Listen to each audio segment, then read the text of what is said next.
بسم اللہ الرحمن الرحیم۔ شروع کرتا ہوں اللہ کے نام سے جو بڑا مہربان اور نہایت رحم والا ہے۔ رسول اللہ صلی اللہ علیہ وسلم نے فرمایا، سب سے بہتر دن جس میں سورج نکلا جمعہ کا دن ہے۔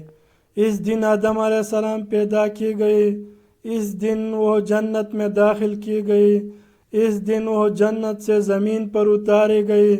اس دن میں ایک گھڑی ایسی ہے کہ جیسی مسلم بندہ نماز کی حالت میں پائے اور اللہ تعالیٰ سے اس میں کچھ طلب کرے تو اللہ اسے ضرور عطا فرمائے گا۔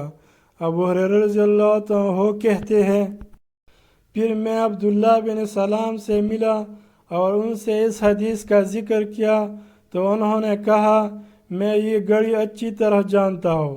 میں نے کہا، مجھے بھی اس کے بارے میں بتائیے اور اس سلسلے میں مجھ سے بخل نہ کیجیے۔ انہوں نے کہا، یہ عصر کے بعد سے لے کر سورج ڈوبنے کے درمیان ہے۔ اس پر میں نے کہا، یہ عصر کے بعد کیسے ہو سکتی ہے جبکہ رسول اللہ صلی اللہ علیہ وسلم نے فرمایا ہے، اسی مسلمان بندہ حالت نماز میں پائے اور یہ وقت ایسا ہے جس میں نماز نہیں پڑھی جاتی۔